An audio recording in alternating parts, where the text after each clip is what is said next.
Irrelevant. হ্যাঁ, আমি চাই তোমরা ইরিলেভেন্ট লেখো। যে ইরিলেভেন্ট লেখে একটা পর্যায়ে সে রিলেভেন্ট লেখে। বিকজ হাতে লেখা আসাটা এটা হলো সব থেকে ইম্পর্টেন্ট টেকনিক। হাতে যার লেখা না আসবে সে রিলেভেন্ট হোক ইরেলেভেন্ট হোক কেউ পারফর্ম করতে পারবে না। আর একটা স্টুডেন্ট সে, এটা সত্যি কথা, তোমাদের খাতা যদি আমাদেরকে দেখতে দেওয়া হয়, যদি মনে করো লাইক ইন কেস অফ তোমরা 15 নম্বর একটা ব্রড লিখছো, আসলে তোমরা ওইখানে অনেকটাই ফাফা লিখবা। লাইক তুমি ওইখানে হয়তো বা 10 পাওয়ার মতো ঠিক লিখলা, বাকি 5 পাওয়ার মতো তুমি অনেকটা ইরেলেভেন্ট লিখলা। ঠিক আছে, বাট লিখো, লিখলে তো নাম্বার তো আসতেছে। বাট তুমি যদি প্রপারলি লিখতেই না পারো তখন তো আমরা নাম্বারটা টিচাররা কোথায় দেয়? বুঝছো? আর রিলেভেন্ট আর ইররিলেভেন্ট যেটাই হোক, অনেক সময় টিচাররা ঝোঁকের উপরে নাম্বার দিয়ে দেয়। ঠিক আছে, লাইক তোমার 3টা 4টা কোশ্চেন, 2টা 3টা কোশ্চেন ভালো হয়েছে, বাকিগুলো অতটা পড়েও দেখবে না। সো লেখাটা ইম্পর্টেন্ট, লেখা সুন্দর হওয়াটা ইম্পর্টেন্ট, কোটেশন ইউজ করা ইম্পর্টেন্ট। সো এই জিনিসগুলো দিয়ে তুমি টিচারদেরকে অ্যাট্রাক্ট করতে পারো। বুঝতে পারছো ফাহমিদা?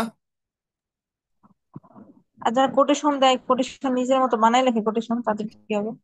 নিজের মতো মানে আন্দাজে। না, ধরেন কোটেশন লিখতে গেছি, মাঝখানে একটা ওয়ার্ড ভুলে গেছি, ওই একটা লাইনের মধ্যে ওই রিলেভেন্ট একটা লাইন মানে ওয়ার্ড আমি নিজের মতো বসাই দিয়ে এসেছি। এত কষ্ট এটা করে কোটেশন মুখস্থ করছি, বাদ দিয়ে দিবো? এটা আসলে করা উচিত না, বাট আমি এখানে একটা টেকনিক তোমাদেরকে বলে দিই। লাইক তুমি একটা বই পড়লা, মিনিমাম 8টা কোশ্চেন যদি মুখস্থ করো, বা আমি 10টাই ধরি, একটা কোশ্চেনে তোমার 4 থেকে 5টা, এখন বড় হয়েছে, 4 থেকে 5টা কোটেশন ইউজ করতে হয়। তাহলে 5টা কোশ্চেন যদি ধরি, তাহলে আমার 10টা ব্রডে কয়টা কোটেশন হয়? কয়টা কোটেশন হয়? 50টা। এই 50টা কোটেশন কারো পক্ষে মুখস্থ রাখা সম্ভব না। ঠিক আছে, বাট লাইক এক্সাম হলে যখন তুমি কোশ্চেনটা লিখবা তুমি স্যাটিসফাইড না। ঠিক আছে, তুমি কোটেশন না দিলে, তুমি কি আমি কি, আমি যখন লিখতাম কোশ্চেন না দিলে স্যাটিসফাইড থাকতাম না। এখন অ্যাকচুয়ালি আমাদের যেহেতু এতগুলো, এত ভাস্ট সিলেবাস মনে থাকে না, সেই জন্য আমি সবসময় এই জায়গা থেকে একটু চুরি বিদ্যা অর্জন করতাম। ঠিক আছে, যদিও আমি তোমাদেরকে সাপোর্ট করি না, মনে রাখতে পারলে মনে রাখা ভালো। আমি 50টা পড়ে গেলে মিনিমাম 20 থেকে 30টা কোটেশন বেঞ্চে লিখতাম, বাকি 20টা মাথায় থাকতো। বুঝছো? সো বেঞ্চে কেন, কি দেখে হ্যাঁ, কিভাবে লিখতে হবে বেঞ্চে? বেঞ্চে কোটেশন বেঞ্চে লিখে কি দিই। কিভাবে কোটেশন লিখবো? লিখতাম। আমি হলের হলের ভিতর কি দেখে লিখবো? হলের ভিতরে তোমার নোট আছে না ফোনে? ফোন নিয়ে যাবো? হ্যাঁ। মানে হলে আমি ফোন নিয়ে ঢুকবো? কেন, হলে কি তোমাদের ফোন নেওয়া কি একবারে প্রোহিবিটেড? না, ইন কোর্সে তো সবাই নিয়ে যায়, কিন্তু আমি তো নিই না, হ্যাঁ, বাসায় রেখে ফাইনালও তো গেছিলাম। নিতে পারবা, ফাইনালও নিতে পারবা। এক্সাম হলে এক্সাম শুরু হওয়ার আগে জমা ড্রপ করে রাখতে পারো সামনে। আমাদের তো গেটের থেকে আটকায়। আমাদের এরকম সিস্টেম ছিল না। আর তাছাড়াও কি, তোমাদের তো বই খাতা তো আর আটকায় না। অনেক স্টুডেন্ট আছে ভিতরে গিয়ে, আমরা সবসময় ভিতরে গিয়ে রিভিশন দিয়ে তারপর পরীক্ষা দিতাম। না, না ভাই, আমাদের এগুলো আমরা করতে পারি না। আমাদের এমন ভাবে সার্চ করে, মানে কি বলবো, গেট তো সব আটকায় না কোনো কিছু থাক, আমরা গেটে। একটা কাগজ পর্যন্ত নিতে পারি না ছোট, যে একটু রিভিশন দিবা কিছু, কোনো কিছু অ্যালাউ না। ইডেনে এমন ভাবে আমাদেরকে সার্চ করে, মাঝে মাঝে কাগজে বিরক্ত হয়ে যায় আমরা। কাগজে নিতে পারো না? এর না মধ্যেও অনেকে করে। ভাইয়া, মানে এর মিনিমাম। কি মধ্যে বলি আমি, শুনো আমরা করি তাহলে, না যে তাই। আপনি আমি একটা টেকনিক বলি। ঠিক আছে, সবসময় টিচার, এত খারাপ টিচার কখনো তোমরা পাও নাই, কিন্তু আমি তোমাদেরকে, তোমাদের জন্য খারাপ হচ্ছি। তোমরা কি করবা, লাইক প্রত্যেক দিন, প্রথম পরীক্ষাটার কথা বাদ দিলাম, বাকি পরীক্ষার দিন প্রতিদিন আগের প্রশ্ন নিয়ে যাবা। ঠিক আছে, বা আগের প্রশ্নের একটা ফটোকপি নিয়ে যাবা, নিয়ে গিয়ে ওইখান থেকে কোটেশন লিখে পরে ওই কোশ্চেন ফেলাই দিবা বাথরুমে, পরীক্ষার আগে আগেই ফেলাই দিবা। তাহলে তোমার কোনো নকলেরও রিস্ক থাকলো না, আর তোমার ওই কোটেশন ভুল হওয়ারও চান্স থাকলো না। ঠিক একবার আছে, বাট ডুয়েটটা এরকম একটা নিয়েছিল, বলতেছে যে আমি কোটেশন রিভিশন দেবো, এর জন্য কেন আনছে এই নিয়ে অনেক, মানে ম্যাডামদের সাথে তর্ক হয়েছে। পরে আমি বলছি যে ম্যাম, এটা ম্যাডাম আমরা কেন দেখবে রিভিশন রে ভাই? দিতেই পারি। এটা কেন ম্যাডাম দেখবে? এখানে দাঁড়াই থাকে, ওইখানে খালাদের সামনে দাঁড়াই দাঁড়াই থাকে, থাকলে কি, খালারা একটা সব ম্যাডাম জিজ্ঞেস তোমরা করে। ধরো ম্যাডাম কয়জন দাঁড়ায় থাকে আমার বলো, কয়জন দাঁড়ায় থাকে? দুই দুই তিনজন দাঁড়ায় থাকে। 2 3 জন দাঁড়ায় থাকে। স্টুডেন্ট কতগুলো স্টুডেন্ট পরীক্ষা দিতে যায়? সেটাই তো এরকম সার্চ করে ভাইয়া, আপনি যদি না এরকম দেখলে স্যার বিশ্বাস করবেন সবাইকে না করে না। এত এরকম যদি স্যার সবাইকে করতো তাহলে পরীক্ষা দিতে দিতে পারতো না। তোমরা এটা রং বলতেছো। সার্চ করে ঠিকই, বেছে বেছে করে। তুমি যদি কোনো কিছু ডাইনে বাইরে না থাকে চলে যাও, তুমি ব্যাগ নিয়েও যেতে পারবা। আমাদের সবকিছু, আমাদের ফাইল প্রত্যেকজনের সার্চ করে তারপর ভিতরে তুমি ঢুকায়। চিন্তা করো, একটা পরীক্ষার হলে, এটা ইরেলেভেন্ট কথা বললো না, একটা পরীক্ষার হলে যদি যদি মনে করো তোমার আধা ঘন্টা আগে যদি একটা টিচার বা তিনজন টিচার যদি করে, তোমরা বোধনেছেন না হয় সকল ডিপার্টমেন্ট মিলে না হয় 3,000 স্টুডেন্ট হবা। 3,000 স্টুডেন্টকে সার্চ করে করে তাদের ফাইলে কি কি আছে বের করে রাখা ইম্পসিবল। আচ্ছা মারি, তুই কিছু বলিস না কেন? না না, আসলে সার্চ করে।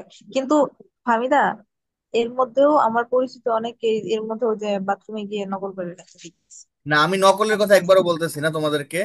মানে নকল ফাইলের না, মধ্যে নকল না, সরি। হ্যাঁ, নকল না, মানে এরকম আপনি যেভাবে বললেন এভাবেই আপনারই শিষ্য তারা। কিন্তু আমরা হচ্ছে পারি না। কিন্তু কিছু কিছু জিনিস আমরা করতে বড় হবে, কারণ লাইক তুমি যদি ম্যাথমেটিক্স পড়তে, আমি বলতাম যে না, তোমার আমি যত লজিক আছে সব লজিক দেখাই দিই, তুমি করবা। কিন্তু এখানে বিষয়ে আসলে আমি কি তুমি করছিলাম, আমি গতবার বেগুনের কয়েকটা মানে আমি রিক্সা করে মুখস্থ করতে করতে রিমাইন্ড করতে করতে যাচ্ছিলাম। গিয়ে হ্যাঁ, প্রশ্ন পাওয়ার সাথে সাথে আমি লিখে ফেলছি। দেখছি ওটা কমন পড়ছে। 1 2 দিয়ে আমার বেগুনের প্রায় 9টা কোটেশন আমি মুখস্থ করে গেছিলাম। মানে সুন্দর করে, যাতে আমি অন্য প্রশ্ন বা লিখতে লিখতে ভুলে না যাই অন্তত। এর জন্য লিখছিলাম। এর জন্য আমি যাবে লিখছি। কেন কোশ্চেনে লিখছি? কোশ্চেনে কেন কিন্তু আমি লিখবা? নিজে থেকে কোশ্চেনে লিখবা না, কোথায় লিখবো? লিখবা বেঞ্চে অথবা দেয়ালে। আর বেঞ্চে কোনো জায়গা ফাঁকা আছে? আর দেয়ালের কাছে কি বসি? আর বেঞ্চে বেঞ্চ জায়গা যে অবস্থা! বেঞ্চে জায়গা ফাঁকা না করলে বেঞ্চের জায়গা ফাঁকা করার ব্যবস্থা করতে হবে। ঠিক হ্যাঁ, আছে। আমি শুনছি সিরিজ কাগজে বসিয়ে বললো কোনো আধা ঘন্টা জায়গায়। মানে আমার হ্যাঁ, এক ফ্রেন্ডই বলছে। এটাই করা হয়। আর যাই হোক, তোমাদের যেই জিনিসগুলো আমি তো তোমাদেরকে এমন ভাবে পড়াই যে তোমাদের ব্রড কোশ্চেনের কোনো কনসেপ্ট কখনো তোমাদের দেখে লিখতে হবে না অন্যদের মতো। বাট আমরা যারা খুব সুপার ভালো রেজাল্ট করতে চাই, তাদের এইটুকু করতে হবে, কারণ এটা ছাড়া কোনো ওয়ে নাই। ঠিক আছে। কারণ আগের আমাদের দিনে একটা, ফেরিকনে শোনো, 3টা কোটেশন লিখছি। বাকি হচ্ছে কি পরীক্ষার 3টে আগের দিনের, কোটেশনের ভুল লিখছি পরীক্ষার আগের রাত্রে প্রত্যেক আমি লাইনের মধ্যে। আমি তোমাদের এবার একটু আগে শিখিয়ে দিই তোমরা পরীক্ষার আগে কি কি কাজগুলা করবা। ঠিক আছে। এট দ্য ভেরি বিগিনিং, পরীক্ষার আগে যদি মনে করো ধরো তোমার পরীক্ষা 2 দিন বা 3 দিন বাকি থাকে, বা পরীক্ষার 1 মাস আগের প্ল্যানই বলি, 1 মাস আগে তুমি কি করবা? আমি তোমাদেরকে যেই যেই কোশ্চেন গুলো অলওয়েজ ক্লাসে হাইলাইট করে বলছি যে এই কোশ্চেন গুলো ইম্পর্টেন্ট, এগুলাকে তুমি নোট ডাউন করবা। তোমার কাছে একটা কম্প্যাক্ট একটা শর্ট সিলেবাস থাকবে, যেই সিলেবাস দেখে তুমি অলরেডি এই 1 মাস রিভিশন দিবা। 1 মাসে তুমি যদি ভাগ করো 8টা সাবজেক্ট, 3 8 24 দিন, 4 8 32 দিন, 4 দিনের বেশি কোনো সাবজেক্ট পাবা না।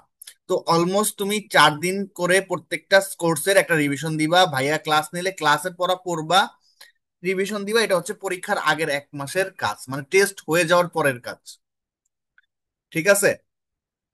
এবার আসি পরীক্ষার আগে কি করবা।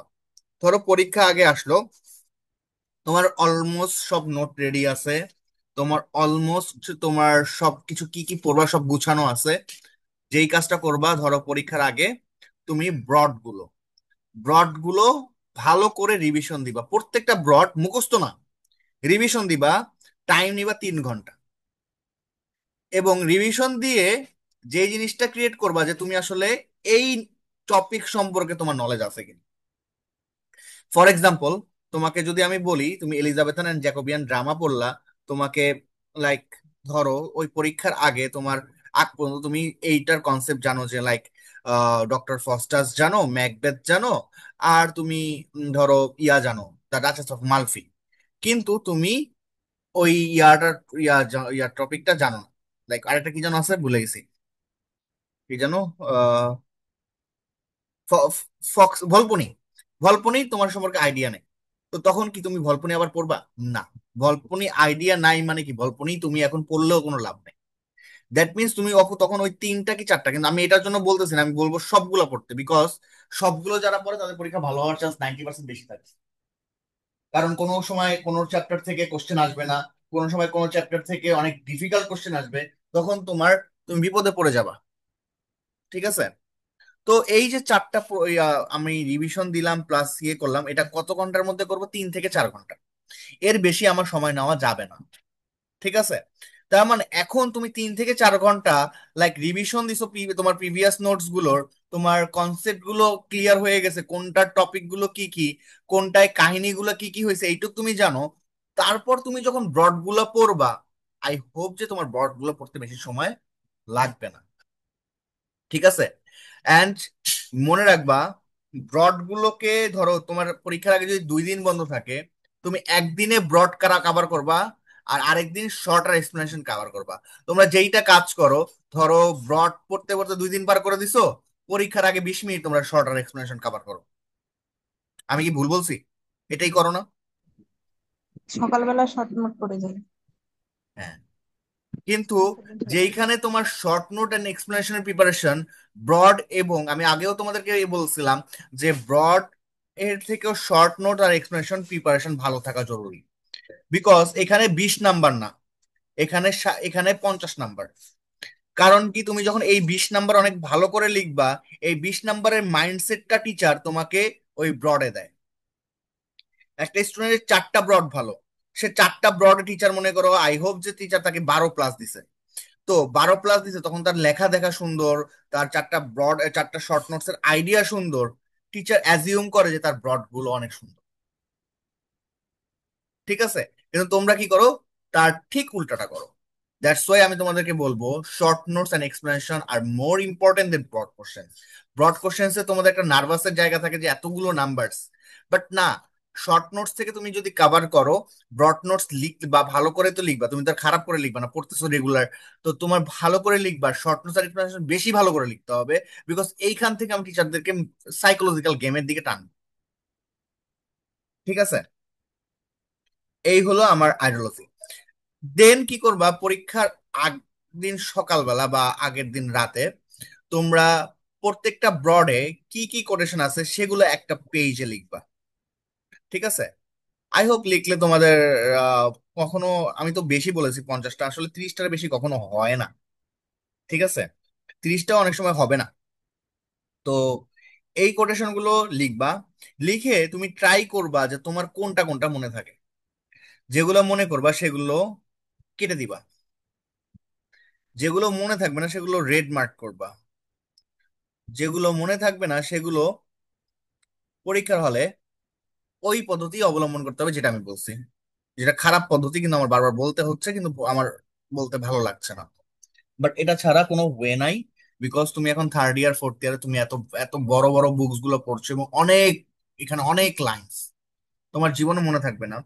আর লাইক তুমি যখন ইন কেস অফ ফার্স্ট ইয়ারে যে কবিতাগুলো পড়ছিলা, ঠিক আছে, ওই কবিতাগুলোর মতো তোমার থার্ড ইয়ারের কবিতা না যে ইজিলি মনে থাকবে।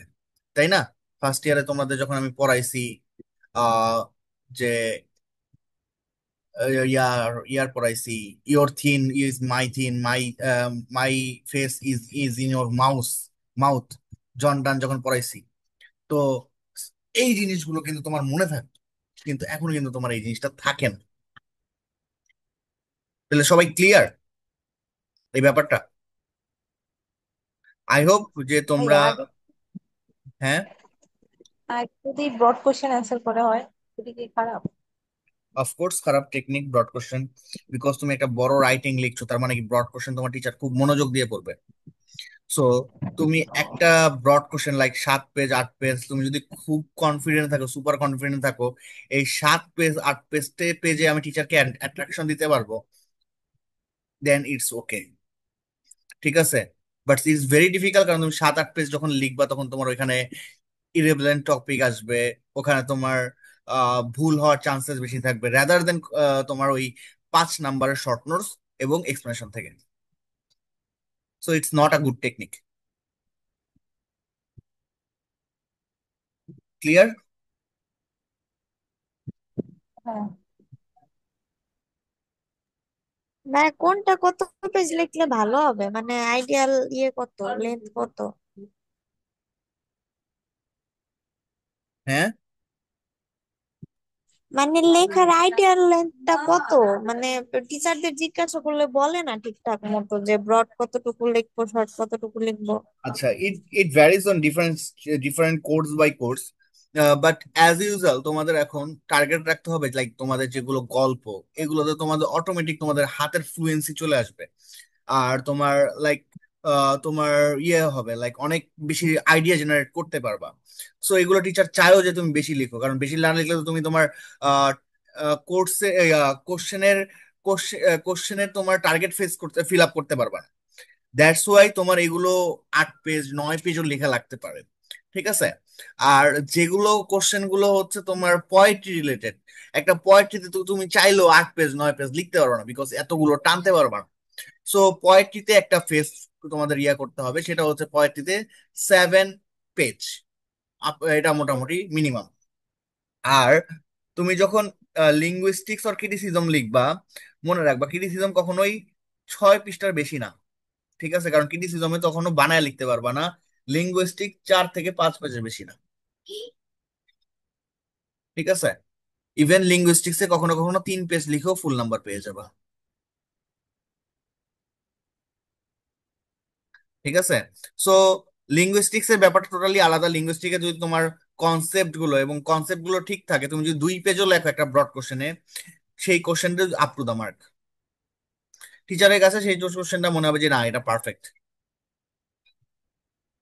ঠিক আছে? দ্যাটস ওয়াই আমি তোমাদেরকে সবসময় বলি, তোমার লিঙ্গুইস্টিক্সে আমাদের টার্গেট নট 3, লিঙ্গুইস্টিক্সে আমাদের টার্গেট হচ্ছে 4। 4 থেকে আমরা 3.75 অথবা 3.50 ক্যারি করতে পারবো। বুঝছো? কারো কোনো এক্সাম রিলেটেড কোনো কোশ্চেন আছে? নেই, নেই, নেই। অল ক্লিয়ার, অল গুড, ডান। হ্যাঁ ভাই। ওকে, এবার আসো। এবার আমি তোমাদেরকে বলি, সাজেশনটা বলে দিচ্ছি ভিক্টোরিয়ান পোয়েট্রি থেকে। আচ্ছা, তোমার কি মনে হয় আমি যদি লাস্ট যেগুলোতে তোমাদের এত এত শর্ট নোটস ছিল, আমি যদি একটা শর্ট নোটস বলতাম, কমন আসতো? আসতো। হ্যাঁ, আসতো। আমি কিন্তু লাস্ট যে পরীক্ষা তোমাদের 304, এটা যে আমি কেভ অফ স্প্লেন বলতাম, এটাই আসতো। ঠিক আছে? কিন্তু আমি চাই তোমরা যেন এই ইনকোর্সে বেশি বেশি পড়ো, অ্যাটলিস্ট পরীক্ষার উদ্দেশ্যে তো পড়া হয়। লাইক তোমাদের ইনকোর্সে যদি শেষ হয়ে যায়, তোমাদের এরকম পড়ার ফ্লুয়েন্সি থাকবে না। এই স্পিডটা তোমরা থাকবে, তোমরা কি মনে হয় পাবা? আমি তো মনে হয় না তোমাদেরকে এইভাবে পাবো। লাইক এইভাবে যে প্রতিদিন একটা হইলেও প্রশ্ন পড়তেছো, তোমরা পড়ো না, এভাবে আমি তোমাদেরকে পাই না। দ্যাটস আমি তোমাদেরকে বলতেছি, এই এক্সামের ফ্লোতে তুমি পড়ে ফেলো। এই জন্য আমার দেওয়া। এবং এইখানে তোমাদের কোশ্চেন গুলো এবার দেখলাম মোটামুটি তুলনামূলক অন্য ইয়ারের থেকে টিচাররা খুব সিরিয়াসলি কোশ্চেন গুলো ডিল করছে। ওকে, একটা বার বলি কেন বলতেছি বেশি করে পড়তে, কারণ কোন কোর্সে তুমি মারা খাবে এটা তুমি জানো না। একবার আমার সময় যখন থার্ড ইয়ার এক্সাম দিচ্ছে, আমার এটা ইমপ্রুভমেন্ট দেওয়া লাগছে মনে আছে।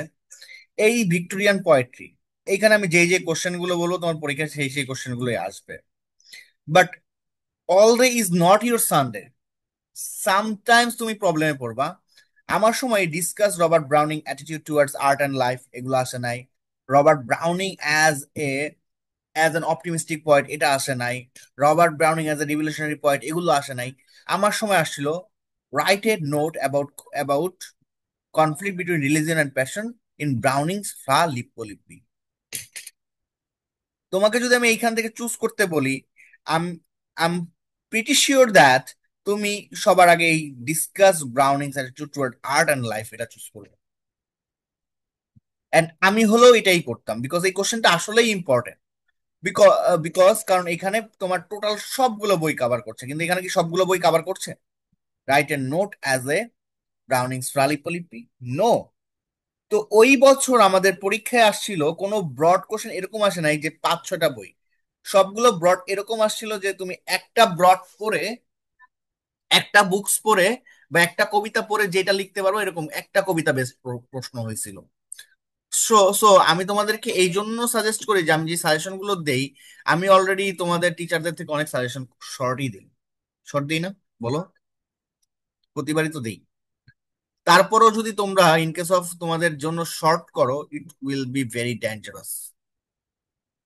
আচ্ছা, এখানে দেখো এই কোশ্চেনটা খুব important. The guest gave commands my stop together. এটা হচ্ছে কোথায় বলছে জানো? এটা বলছে দ্য ডাচেস অফ দ্য এটা বলছে হচ্ছে the My Last Duchess. The was not blood for us is my meat and drink. এটা হচ্ছে ফ্রা লিপ্পি। এই দুইটা শর্ট নোটসই এক্সপ্লেনেশন খুব ইম্পর্টেন্ট। তারপর হচ্ছে শর্ট নোটস হচ্ছে টাইরসিস অ্যাজ অ্যান এলিজি, এটা ইম্পর্টেন্ট। এই তিনটা পড়বা। বাট তিনটা না পড়ে যদি তুমি the world blood for us এটাও পড়ো, এটাও পরীক্ষায় আসবে। ঠিক আছে, বাট লস হবে আলটিমেটলি। আচ্ছা, এখানে discuss Browning attitude towards life, এটাও পরীক্ষায় আসবে। সেন্সরি ইমেজ ইন ডোভারভিস, এটাও পরীক্ষায় আসবে। বাট দুইটাই পড়বা। ক্লিয়ার? ভিক্টোরিয়ান পোয়েট্রি নিয়ে কারো কোনো কনফিউশন আছে? ভাইয়া একটু টাকায় দিয়ে এখন এই সাথে সাথে গ্রুপে দিয়ে দিলে ভালো হতো। গ্রুপে আর কয়েকবার দিব? আমি তো টাকায় গ্রুপে আর আরে কয়বার দিব? গ্রুপে দিছেন। দেওয়া। ও আচ্ছা, তাহলে তো দিছেন। ঠিক আছে। আচ্ছা, আর তারপর হচ্ছে দেখো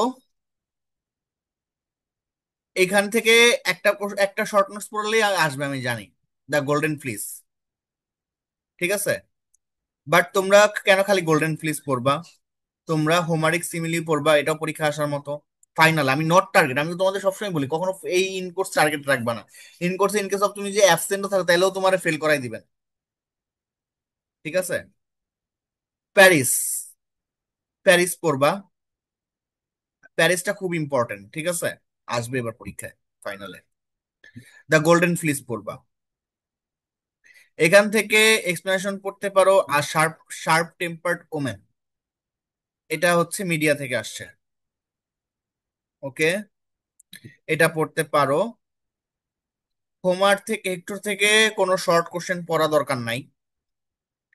the subject of the Iliad wrath, Achilles wrath, ঠিক আছে, অ্যাকিলিসের যে রাগ সেটা পড়তে পারো। ঠিক আছে, বা why do you consider the hero of Iliad, এটা আমি তোমাদের মনে হয় ক্লাসে পড়াইছিলাম আগে। ঠিক আছে, তোমাদের মনে আছে কিনা জানি না, তোমাদের ক্লাসে পড়ানো হয়েছে না এটা? Okay, এটা অনেক আগে পড়ানো হয়েছে তাই তো। একদম ভেরি বিগিনিং আমি ইলিয়াড ধরছি কারণ ইলিয়াডটা কঠিন।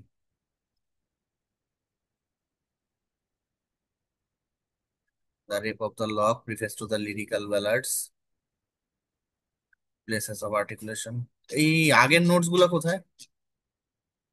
আমার এখানে নাই। কারো কাছে আছে? আমার হোয়াটসঅ্যাপ তো হয়তো চেঞ্জ করছে সেজন্য নাই আগের নোটস গুলো।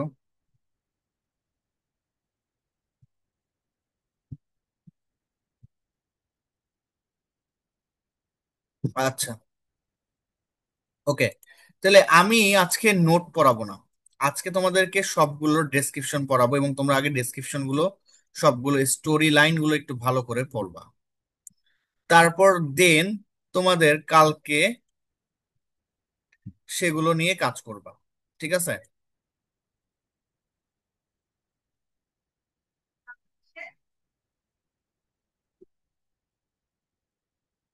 আচ্ছা, কোনটা দিয়ে শুরু করবো বলো, তোমাদের কোনটা নিয়ে প্রবলেম বেশি? তোমরা তোমাদের প্রবলেম গুলো বেশিরভাগ অফ টাইমে বলো, তোমরা ক্লাসে বলতে চাও না, বাট এখানেই তোমাদের বলা উচিত। বলো তোমাদের কার কোনটা বেশি প্রবলেম? তিনজন তিনটাই বলবা, দেখি কার কোনটা প্রবলেম,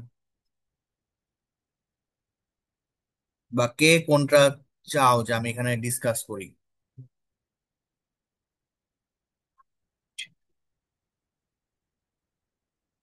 চাও না আমি কোনোটা ডিসকাস করি? ভাই ওই যে ইলিয়ারটা একটু ইয়ে কইরেন, ওটা কনফিউশন লাগে। ওকে, ইলিয়াডটা আর তোমাদের নেক্সট পরীক্ষা মনে হয় মানডে না? নেক্সট পরীক্ষা মানডে তোমাদের? হ্যাঁ, 8 তারিখে। 8 8 তারিখে মানডে না, টুয়েসডে না? টুয়েসডে। 8 তারিখ হচ্ছে টুয়েসডে, হ্যাঁ। তোমাদের এই বন্ধটা দরকার ছিল কিডিসি তোমার লিঙ্গুইস্টিক্স এর। না না, 14 তারিখে না, পরেরটা স্বামীকা। হ্যাঁ, 14 তারিখে এতদিন পরেরটা। এতদিন এক্সাম! ও শিট! ওদের তো পুরো ফাইনালের থেকেও বেশি বন্ধ দিছে এক একটা এক্সামে। হুম, ফাইনালে তো বন্ধ পাবা না। আপনি শীত শীত করতেছেন কেন? এটা তো আমাদের জন্য ভালো। না, এটা তোমাদের জন্য ভালো না। কারণ এই যে কারণ একদিন বন্ধ দিয়ে যে পরীক্ষা হলো, ওই পরীক্ষাটা খুবই খারাপ দিচ্ছে। শোনো, একদিন বন্ধ হয়ে পরীক্ষাগুলো তোমাকে ফাইনালে যে কোনো ডিসিশন নিতে প্রস্তুত করবে। এখন যদি তোমার ফাইনালেও অনেক সময় একদিন বন্ধ দিয়ে পরীক্ষা দেবে, তখন তোমার কাছে কেমন লাগবে বলো? সবসময় নিজেকে প্রিপেয়ার রাখবা। আচ্ছা, চলো আমি একটু আহ, হেক্টর নিয়ে আলোচনা করি, বা অ্যাকিলিসের রেট নিয়ে ডিসকাশন করব। তার আগে আমি একটু বলে নেই, তোমরা মনোযোগ দিয়ে কাহিনীগুলো শুনবা। কোনো কিছু না বুঝলে দরকার হয় বাংলায় লিখে রাখবা। অ্যাকিলিস হচ্ছে আমাদের central character of the Homer Iliad. আমরা at the very very beginning of Homer ইলিয়াডে দেখতে পাই যে এই তোমার এপিকটা একটা ইনসিডেন্টের মাঝখান থেকে হয়েছে। ঠিক আছে? মাঝখান থেকে কিভাবে হয়েছে দেখছো? সোনা মেয়ে প্রিমা ক্লাসে বলে গিয়ে ও নিজে হাওয়া লাপাত্তা। ওর কি রেনেসা কারণ? রেনেসা। ও ভুলে রেনেসা বলি। প্রিমার নামটা এখনো ওর মনে মনে ছিল। কারেন্ট। তোমারও কারণ চলে গেছে, তুমি না বললে একই লেখা থাকো। না, আমার কারেন্ট তো জানে। কে বললা কি কথা? শিফার আম্মু নাকি অসুস্থ? হ্যাঁ, ওদের বাসায় অনেকেই অসুস্থ। আম্মু না, তো না না জ্বর, করে। দাদুর। ও হসপিটালে গেছে, আমাকে আমাকে ফোন দিয়ে বলছে ভাইয়া আজকে ক্লাসটা না নেন। এখন আমার প্ল্যান হলো আজকেও ক্লাস নিবো, আমি ফ্রাইডেতেও তোমাদের ক্লাস নিব। ঠিক আছে? দ্যাটস ওয়াই আমি আজকে ক্লাস নিলাম। ওকে বলছি যে তুমি পরে রেকর্ড করে নিও। আর ওর জন্যই আমি 10:30, 10টা থেকে টাইম দিয়ে 10:30 নিছি। ও আমাকে বলছে যদি আমি লেট করে জয়েন করতে পারি তাহলে করব। তোমাদের দিকটা আমি দেখি, কিন্তু তোমরা আমাকে বুঝো না। বিশেষ করে মারিয়া একদমই বুঝতে চায় না ভাইয়াকে।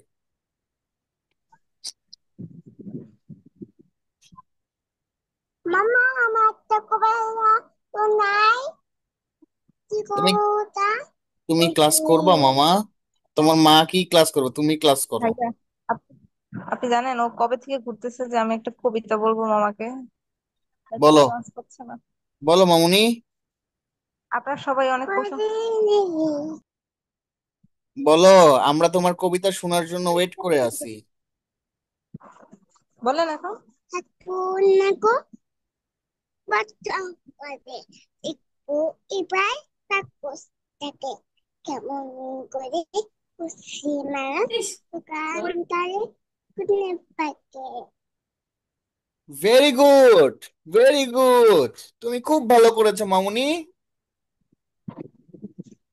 আল্লাহ তোমাকে উত্তম জ্ঞান দেখ।